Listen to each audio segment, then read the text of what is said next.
Okay, but let me tell you, the feeling of being there, of walking the streets of the future, is really going to be breathtaking. You're breathtaking. You're all breathtaking. So E3 2019 has come and gone, and with it we have seen all the different companies come to LA to display their future for the next year or so. And with that, this E3 overall did feel a bit empty. Of course, we did not have Sony and PlayStation making their presence be made in this particular show this time around. And even with the shows that we did have from companies such as Microsoft and Nintendo, it feels like the announcements and the things that we saw felt particularly light this year in comparison to previous years. However, there are still some things to talk about from E3 overall, and I really felt like I wanted to break it all down and talk to you guys about how I felt about E3 2019. So starting off with EA, they went through and they did the EA Play show, which they've been doing for a couple of years now. Technically, this isn't a part of E3 because this was basically done at the day before E3 started, but it is still technically included within the E3 thing, so whatever. EA basically did the typical shtick they always do. We saw all the sports games, blah blah blah blah blah.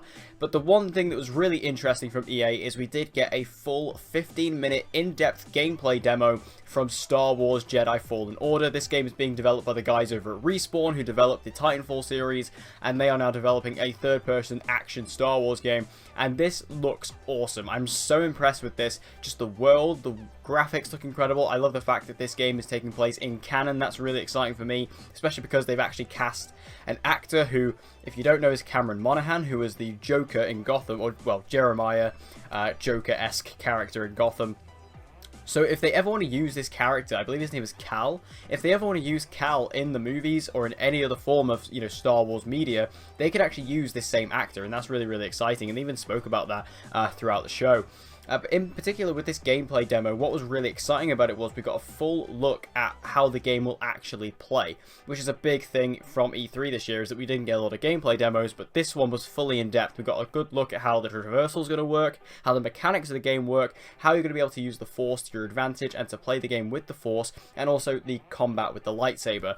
And I think all of it looks really fun, really interesting. The particular gameplay demo we saw, we got to see it take place on Kashyyyk, which is obviously the planet with the Wookiees. That was really nice. We got to see Saw Gerrera return as well, who's a character from Star Wars Rogue One. So many awesome little details throughout this. I really like the look of the combat too. I've seen some people say it looks a bit simple and perhaps looks a bit easy due to the fact that there's like one-hit kills. But at the end of the day, that's just realistic. I mean, if you take a lightsaber and stick it through a stormtrooper, they're gonna die. So, I mean, it is kind of realistic in that way, but there also seems to be a bit more skill to the lightsaber combat in comparison to something like, say, Star Wars The Force Unleashed. This game feels, combat-wise, a bit more, and I don't want to say it exactly, but it feels a bit more Souls-esque. So I feel like with that in mind, you can kind of get a better idea of, and a good idea of, the kind of combat you could expect from this game. But the game is coming out at the end of this year, and it's definitely one of my most anticipated games for 2019, and it seems like it's going to be a really fun, really awesome new Star Wars adventure, and I can't wait to dive in. Now, moving over to Microsoft, I thought Microsoft personally had the strongest conference of them all. I've seen a lot of people kind of being quite down on the Microsoft conference, and while I definitely see like it definitely was a bit light, I still feel like there was a lot of cool things to talk about. They kicked off the show with The Outer Worlds, which is a new game from Obsidian, which is of course a studio they acquired last year. Now, this game is actually coming to PS4 and PC as well as Xbox One, but obviously because Obsidian was already kind of ways into development of this game by the time Microsoft had acquired them. But it was still cool just to get a cool look at this game. It kind of looks like Fallout, which, obviously this is developed by Obsidian, the guys who developed Fallout New Vegas, so that kind of makes sense. But this game looks really fun though. I actually really like the trailer. It looks like a really interesting take on Fallout, except it takes place in space. That's really exciting. That's a really cool idea for a sci-fi setup, and I really like the look of the game overall. And then we also got a look at this new Blair Witch game, which was a really cool surprise that I don't think anybody expected. A really cool looking first-person horror game, kind of like, found footage style, just like the Blair Witch movies, and that's a really cool idea as well.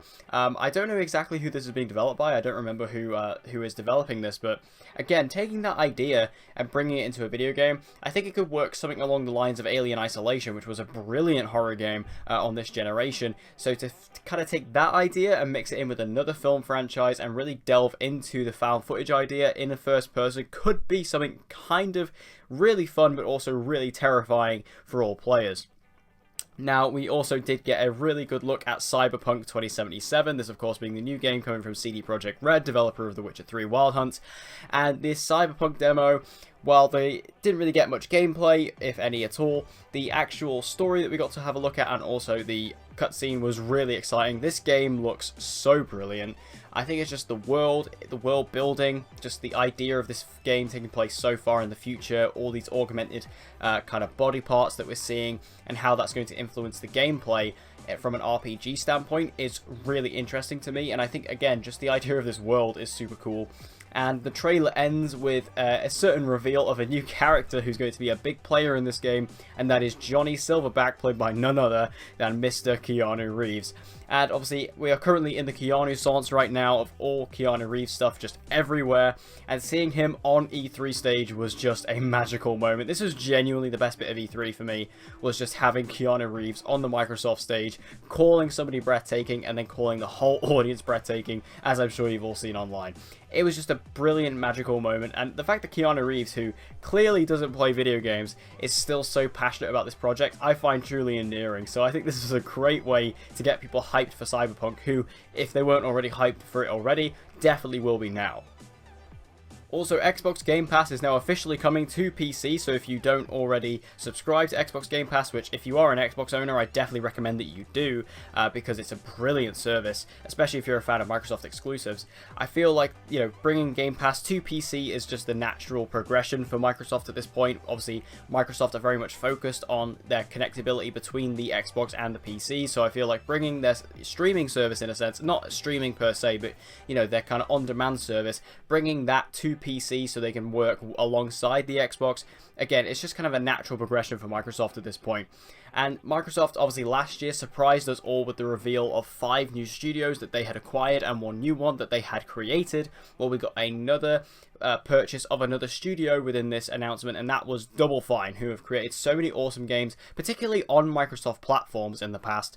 They are currently working on Psychonauts 2, which we got a new look at. So Tim Schafer and his team will now be working under Microsoft in the Xbox Game Studios banner, and that is very, very exciting for anybody who is a fan of their games. While I've not played too many of them myself, I do know that they are a very well-respected studio within this industry, so to see Microsoft really step up to purchase these guys is definitely a cool idea for us to experience.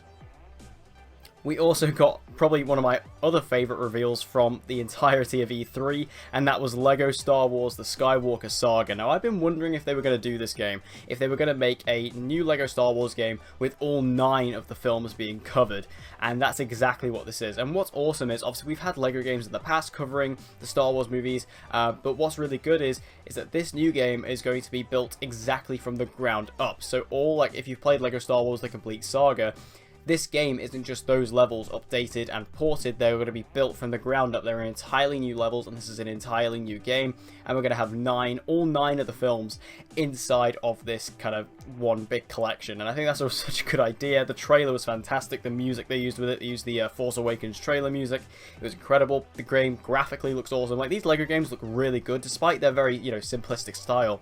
They look really good, and this looks great, and all I've heard from people who have played the game at E3 is that it's incredibly fun and is seemingly one of the strongest LEGO games we have got yet.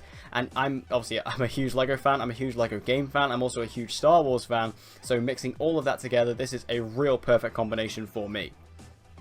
Now, Microsoft's kind of next big exclusive to come out is Gears of War 5, and we've got a new trailer for that, as well as a reveal of a new game mode. I'm surprised we didn't get like a full-on gameplay demo for this game, given the fact that this game literally comes out in a matter of months.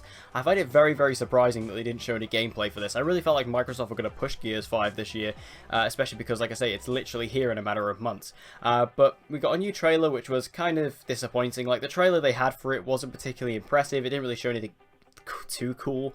It was just kind of, it was an interesting looking trailer, and I thought it was kind of well made, but it felt very much like a TV spot. It didn't really feel like a big E3 trailer, so I was kind of let down by that. But we did get the reveal of a new game mode, which is called Escape, which is a 3-player game mode where you plant a bomb inside of a locust nest, and then you have to run out and try and escape before it blows up. And I think this is a really cool little idea. Gears of War always tends to do a really good job of introducing fun multiplayer elements, and I feel like outside of the main stories, which are always incredibly strong, I've always found myself gravitating gravitating towards the multiplayer after I finish the main campaign, and I feel like with a game mode like this being introduced, it's going to be a really fun one to go alongside your average multiplayer modes and of course the Horde mode. It's just a really cool idea, and I like the look of it. The trailer they showed had a bit of gameplay spliced in, and I did enjoy all that. I think it looked like a really fun mode to play, so I feel like as a new addition to the Gears franchise, I think this looks like a really cool one to go alongside everything else we have. And obviously with this game being an exclusive from Microsoft, this will be available day and date on Xbox Game Pass, so I will be able to play it when it comes out, which is definitely an exciting thing for me.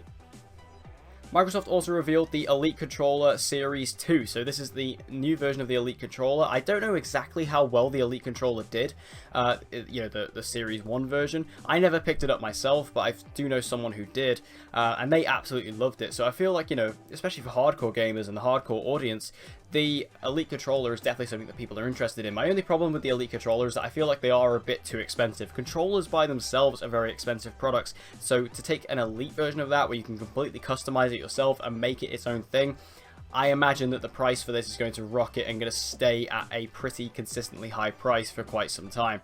So, will I pick this up? Probably not. I don't really feel like, even though I think it's a really cool idea, and I love the fact that Microsoft gives you the option to customize your own controllers, I don't know if the price is worth the admission in that way. I feel like it's quite expensive for what it actually is. Despite how cool and interesting and, how good of an opportunity it is, I don't know if the price is worth it just for that opportunity. But if you're into the Elite Controller and if you can't go back to the regular controller and you want to get this new one, I'm sure you will love it as much as you love the Series 1.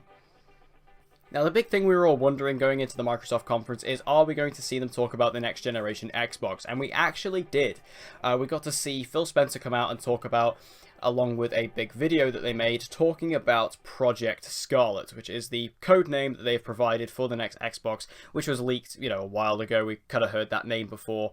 But basically, we had a few devs from the Xbox team come out on video talking about all the things they are focusing on with this new Xbox console, and what is specific about it is that it appears to be they're going to be focusing on basically creating lesser load times, and also incredibly focusing on backwards compatibility. Now, Microsoft has already kind of secured backwards compatibility with the Xbox One. Obviously, we've seen that not only with the Xbox 360, but also the original Xbox. But it seems like what's going to be happening with Scarlet, or whatever it may end up being called, is that we're going to have complete backwards compatibility with the Xbox One, 360, and original Xbox, all day and date with the console. So like every single Xbox game ever released is going to be compatible with the system, which is incredibly... that's an incredibly exciting idea for anybody who has a huge game collection, especially like myself. I feel like that's a really cool idea for anybody who, keeps their collections and builds them up. To be able to play all those games on one system is so convenient and such a good idea and so great for consumers. It's a really good plan for them.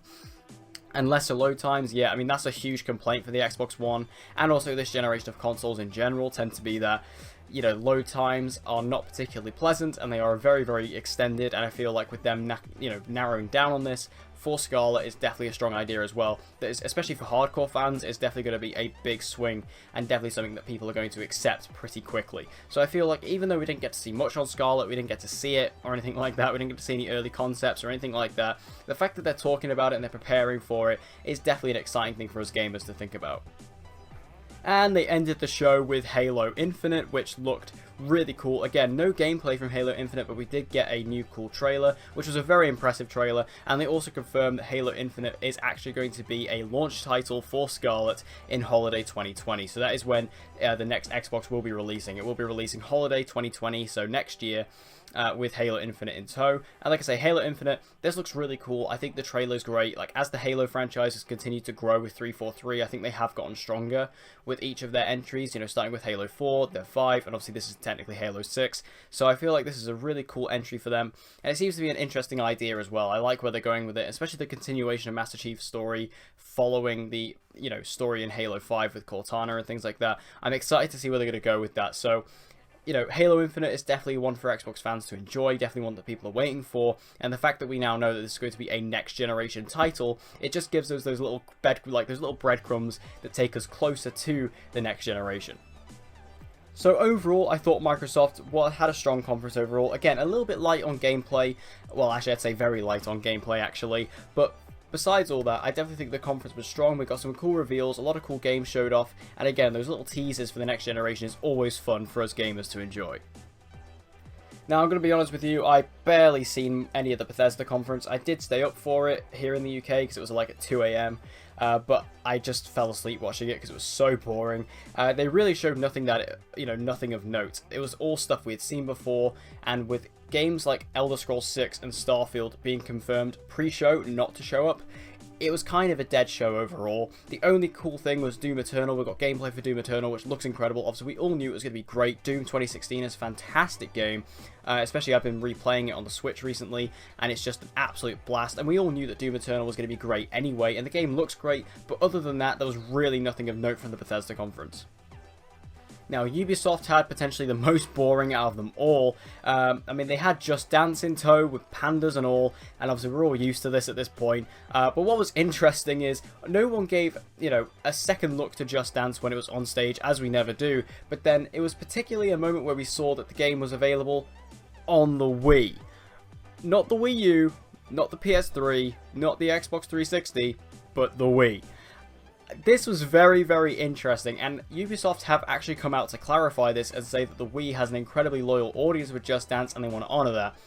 And I have to say that this is actually really great. I think this is really fair that Ubisoft are looking at the sales numbers and saying, right, well, the Wii version of the game is actually still selling very well, which is very true given the fact of how many Wiis are out there in the world, and especially because Just Dance was actually originally a Nintendo Wii exclusive franchise. So to actually see them still honour that and honour the fans who are clearly still picking up these games year after year, I actually think is quite honourable. And again, although it's quite silly and is quite funny to laugh at, and, we all like to poke fun at Just Dance every E3. The fact that they're still supporting the Wii and not the other games and the other consoles of that generation, I think is actually very, very funny. But, again, quite admirable at the same time.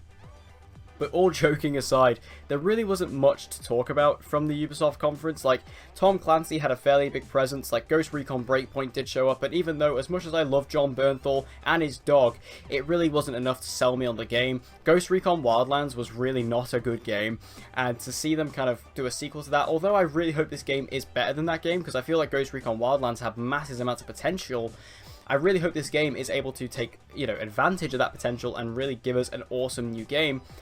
This, E3 showing with this trailer and with John Bernthal on stage, as charismatic as he is, it just hasn't done enough to really convince me that the game is going to be any good. On top of that, we did get a new announcement for a new Rainbow Six game, though, Rainbow Six Quarantine, which we got a little trailer for. That looks kind of fun, that looks kind of interesting. I mean, there's not really anything to talk about in regards to the trailer. It didn't show much at all. It's kind of going to be like a survival kind of game. But I do like the idea, but again, there's just not really anything to talk about with it because we didn't really see much. It was just kind of like an idea that they said, oh, this is something we're working on, and we'll talk to you next year about it, I suppose. So there was that, and the Tom Clancy series always makes an appearance, but there was nothing too much of note.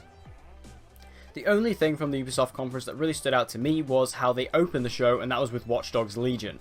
This game looks great. Now, this was leaked a couple of days before E3, as things typically are, and there was a lot of questions that came out from these leaks due to the way the leaks were worded, such as you could play as any NPC and things like that. We were very confused by all that, but these leaks turned out to be 100% true, as the game is the third in the Watch Dogs series. It does take place in a dystopian future open world London, and you can also control any NPC within the game. I think Watch Dogs Legion looks like a lot of fun. I'm actually quite a big fan of the Watch Dogs series. I think Watch Dogs 1 was a fun enough game, and Watch Dogs 2 I actually think is very underrated. So Watch Dogs Legion is a game I was always interested in. I was always waiting for the next Watch Dogs game, and I didn't know if we were going to get one or not, given the fact that Watch Dogs 2 didn't sell too well.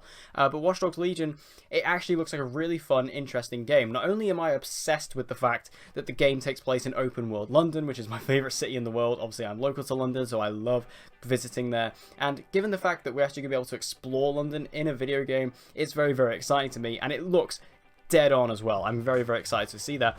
But also the story, building up this rebellion and things like that, to take back London from the people who had taken it over, I think is a really cool idea. And it's going to be really embracing the hacking side of it that Watch Dogs 2 did, which I think is what really made that game a lot of fun to play.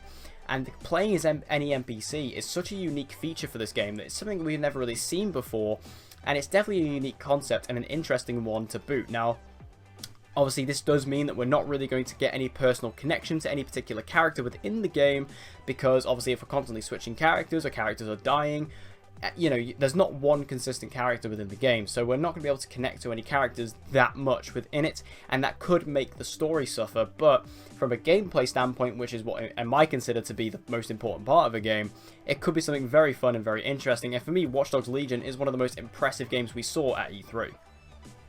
We also had Square Enix at the show, and while the Final Fantasy VII Remake did get a new trailer and was like officially re-revealed, it was really cool to get that, and I think fans are really pleased with that. I'm personally not a Final Fantasy fan, it's just not my genre of game. It's really nice to see that this game is still happening, and seeing how happy it is making people is nice to see. For me, the Square Enix conference was all about Marvel's Avengers. We've been waiting and waiting for the next bit of information and next little tease for this game ever since it was revealed like 3 years ago. We've been waiting for this game. And we finally got the reveal trailer, and yeah, I mean, I would be lying if I said it wasn't a tad underwhelming. We did get to see, you know, the character models, which did not look particularly sharp. The gameplay looked a bit outdated and a bit rough. It didn't look particularly smooth as a game of today's age typically would. And while the game still looks like it could be a lot of fun, obviously we do see the Avengers lineup. We have Captain America, Iron Man, Thor, Black Widow, and Hulk. I feel like the game, it just looked a little bit outdated, and again a bit kind of before its time, which is a little bit of a weird one given the fact that this game is being developed by Square Enix and also being developed by Crystal Dynamics, who are an incredible developer who developed the Tomb Raider series. And I feel like that, you know, taking that talented team, putting them on this project should be a match made in heaven, and hopefully it will be. This game is still a year out, but the fact that this game looked kind of like this was kind of underwhelming, and I feel like, you know, although they also announced the cast, which the cast was like, you know, pretty great. We have like Nolan North as Tony Stark, which I think is very inspired casting, and we also have Troy Baker playing Bruce Banner. Laura Bailey is playing Natasha Romanoff. I feel like while the casting's really cool, and again, just the idea of this game is super exciting, just this overall first look did leave us a little bit dead in the water, and I feel like that's a shame given how, you know, anticipating we all were. Maybe we set ourselves, you know, maybe we set the bar too high, maybe we were expecting too much, but I feel like, you know, with this game from this studio, I think maybe we could have seen a little bit more. And again, especially because we didn't see a lot of gameplay within this trailer, it kind of comes across like, you know, the gameplay that we did see came across even more rough when it did show up. So overall, it was a bit of an underwhelming reveal for Marvel's Avengers, but I'm still holding out hope for the game. I still feel like it could be a lot of fun. And also, as I mentioned earlier, the game is still a year out. We still have a lot of a way to go, and the game still has a lot of room for improvement and squeaking up before its initial release in May 2020. So that pretty much wraps everything up from E3 2019. Obviously, Nintendo did have their Direct as well, but I'm not going to comment on that because I haven't actually seen that Direct. I still haven't to this day, which is ridiculous given the fact it's been like 2 weeks since E3. But yeah, I haven't actually seen that, but you know, make sure you guys let me know in the comments what you thought about E3 this year. Who do you think won E3? Who was your favorite conference? And what were your favorite announcements and reveals from the show overall? Make sure you let me know all your thoughts. And also let me know in the comments if you'd like to see more gaming videos like this. Obviously, this is my first gaming video on the channel. I just had a lot of thoughts about E3 that I wanted to talk about. So if you guys enjoyed this video, make sure you give the video a like to show the support. And let me know in the comments if you want to see what more kind of gaming videos, and also what kind of gaming videos would you like to see if so. Make sure you let me know all that in the comment section down below. And I hope to see you guys again next time.